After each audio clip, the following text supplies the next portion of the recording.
Assalamualaikum warahmatullahi wabarakatuh.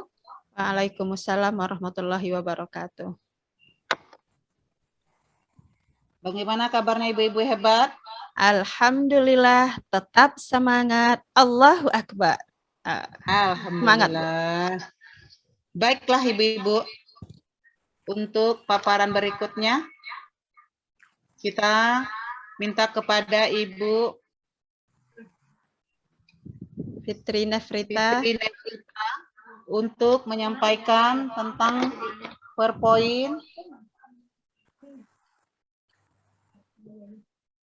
PowerPoint beliau yang akan segera disampaikan oleh Ibu Fitri Nefrita. Kepada Ibu Fitri dipersilakan. Ya. Terima kasih Bu Eti.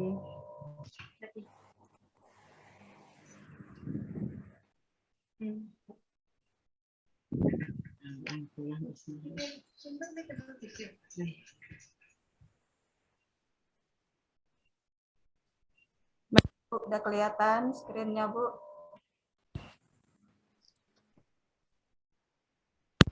Halo, Bu Suryati, ada kelihatan itu screen-nya? Ada. Terima kasih.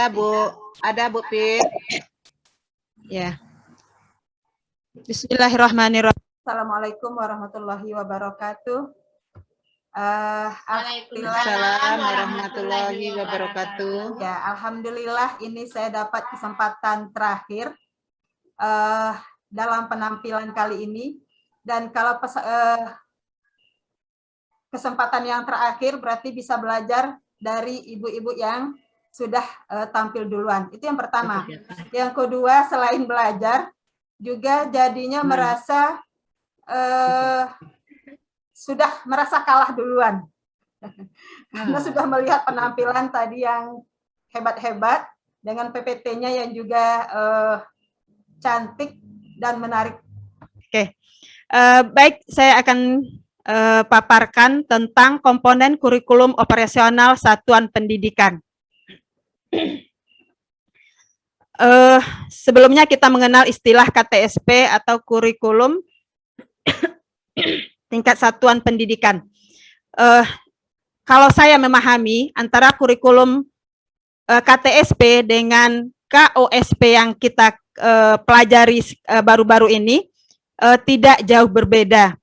Komponen-komponen yang ada di dalam KOSP dan KTSP itu hampir sama, namun ada pembaharuan-pembaharuan sesuai dengan kurikulum paradigma baru yang dicanangkan oleh Mas Menteri Pendidikan dan Kebudayaan Pak Nadiem Makarim. Iya. Komponen-komponen yang ada di kurikulum operasional satuan pendidikan yaitu yang pertama, karakteristik satuan pendidikan. Di dalam karakteristik satuan pendidikan, di dalam kurikulum operasional satuan pendidikan ada karakteristik pendidikan. Demikian juga kita dahulu mengenal di dalam KTSP ada karakteristik satuan pendidikan. Di sana yang dirumuskan adalah yang sesuai dengan visi dan misi serta kearifan lokal yang ada di daerah tempat satuan kita berada. Selanjutnya yang kedua, visi, misi, dan tujuan satuan. Visi di satuan menggambarkan bagaimana peserta didik menjadi subjek dalam tujuan jangka panjang sekolah dan nilai-nilai yang dituju.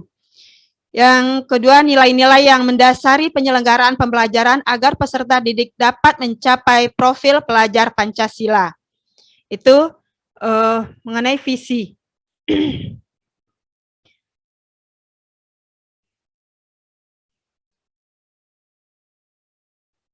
Kita lanjut ke yang ketiganya, misi. Misi di dalam KOSP itu menjawab bagaimana sekolah mencapai visi. Jadi, apa yang kita targetkan di dalam visi tersebut, melalui misi-misi, inilah kita akan mencapai tujuan tersebut. Gitu. Nilai-nilai yang penting untuk dipegang selama menjalankan misi. Nah, lanjut. Tujuan akhir dari kurikulum sekolah yang berdampak kepada peserta didik. Tujuan menggambarkan patok-patok atau milestone penting dan selaras dengan misi. Strategi sekolah untuk mencapai tujuan pendidikannya, kompetensi atau karakteristik yang menjadi kekhasan lulusan sekolah tersebut dan selaras dengan profil pelajar Pancasila. Nah, di dalam visi, misi, dan tujuan ini jelas kurikulum di paradigma baru, tujuan lulusan anak yang kita inginkan, yang kita ingin capai yaitu anak yang sesuai dengan profil Pancasila. Bagaimana Pancasila? Ya, sesuai dengan elemen-elemen yang ada yang telah kita pelajari di materi-materi di kurikulum paradigma baru. Kita lanjutkan komponen selanjutnya yaitu pengorganisasian pembelajaran. Nah, di sini di dalam pengorganisasian pembelajaran yang mesti kita perhatikan yaitu intrakurikulernya tentang pembelajaran kita. Yang kedua, penguatan profil pelajar Pancasila. Ini mungkin akan lebih kepada karakter nantinya. Yang ketiga, ekstrakurikuler. Ekstrakurikuler akan mendukung pembelajaran intrakurikuler, juga akan sebagai wadah bagi kita untuk membina anak didik kita yang menyalurkan bakat dan minatnya. Kita lanjutkan tentang rencana pembelajaran. Rencana pembelajaran untuk ruang lingkup sekolah menggambarkan rencana pembelajaran selama setahun ajaran. Jadi yang masuk di dalam KOSP adalah rencana pembelajaran. Di sini digambarkan dalam pembelajaran selama setahun ajaran. Nah, ada terakhir lampiran-lampiran di dalam KOSP, sama juga dengan KTSP. Kita di bagian terakhir kita juga melampirkan seperti rencana, contoh-contoh rencana pembelajaran, contoh-contoh penguatan profil pelajar Pancasila.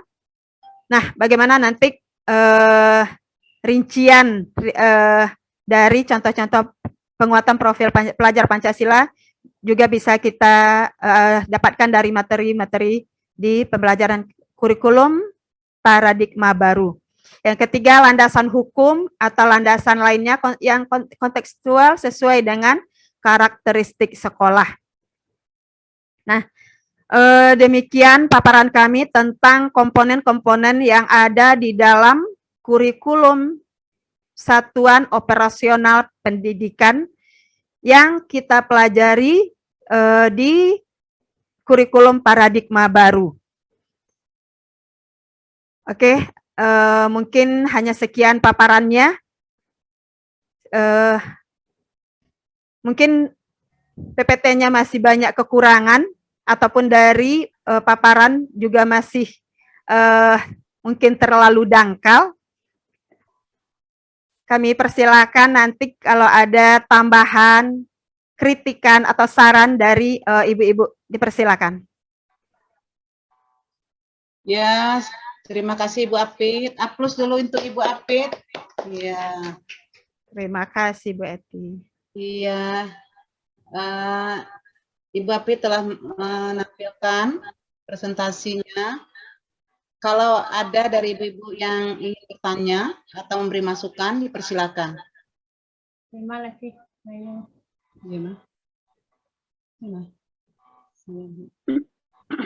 Ada Bu Ati. Oh iya, Ibu Asma dulu atau siapa dulu? Bu Emma. Bu Emma dulu, Bu Asma. Kepada Ibu Ermawati dipersilakan. Terima kasih pada moderator dan terima kasih kepada Ibu Apit yang telah memaparkan materinya pada hari ini. Setelah kita mendengarkan paparan dari Bu Apit, sudah bagus. di sini kami ingin mungkin bertanya atau bagaimana menurut Bapit. Sekarang kan kita akan membuat namanya kurikulum operasional satuan pendidikan KOSP. Sementara kita membuat kemarin KTSP. Yang akan saya tanyakan mungkin tentang bagaimana kita lagi langkahnya. Sekarang kita sudah membuat KTSP. Sementara kita baru sekarang ini belajar KOSP. Apakah KTSP ini kita tukar dengan KOSP ataukah KTSP ini kita tambah saja? Itu yang pertama.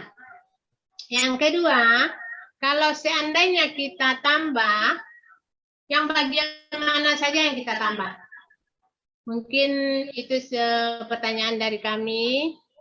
Kami mohon kepada Bu Apit untuk bisa menjawabnya. Terima kasih. Terima kasih Bu Emma. Baiklah, kita langsung saja kita serahkan kepada Bu Apit untuk menjawab daripada pertanyaan Ibu Emma. Ya, terima kasih Bu. Sebagaimana juga kita sudah dengar waktu pelatihan bahwa yang kayak sekarang tetap kurikulum yang kita pakai sebelumnya sampai kita selesai pelatihan, sampai kita bisa mengembangkan itu modul ajar kita. Di awal-awal kita sebelum pelatihan yang 10 hari ini kita juga sudah beberapa kali sosialisasi tentang kurikulum sekolah penggerak ini mengenai kurikulum paradigma baru. Jadi keraguan teman-teman apakah kami akan membuat KTSP juga atau tidak, apakah kami akan menunggu dulu kurikulum yang baru membuat panduannya atau bagaimana. Jadi waktu itu dijawab bahwa untuk sekarang pakai kurikulum yang ada, ibu-ibu tetap membuat KTSP-nya, dan nanti setelah pelatihan kita akan melakukan pengembangan dari kurikulum yang sudah ada. Jadi kita tidak tinggalkan kurikulum 2013. Kita hanya di kurikulum paradigma baru ini adalah pengembangan dari kurikulum 2013. Jadi bukan adanya kurikulum yang baru seperti itu. Mungkin itu jawaban kami, atau ada ibu-ibu yang lain yang bisa menambahkan. Terima kasih.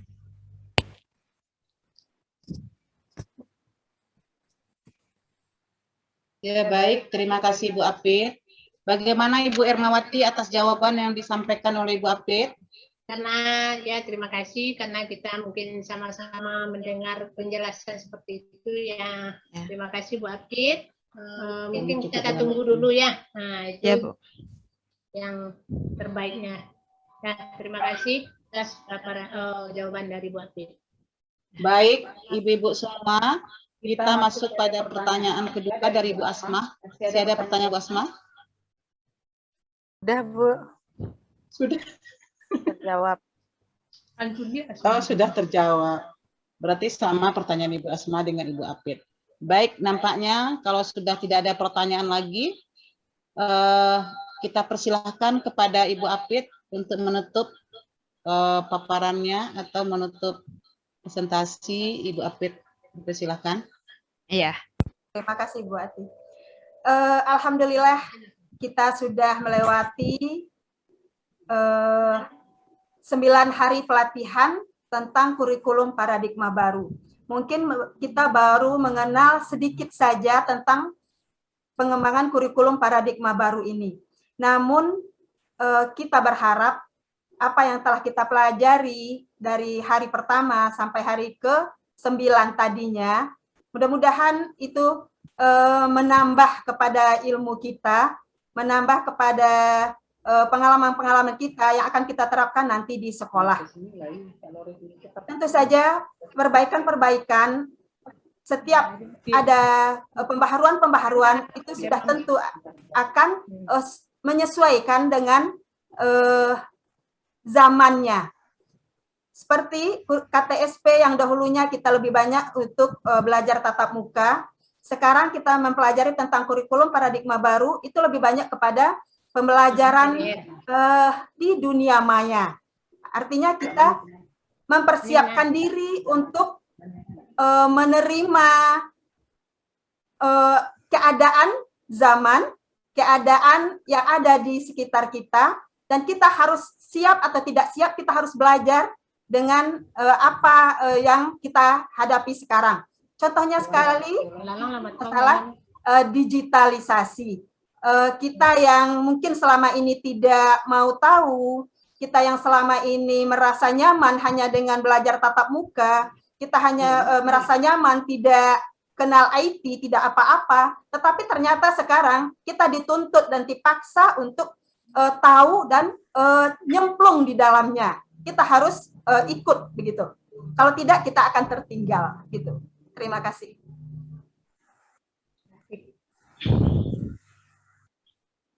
Ya, Bu Apit.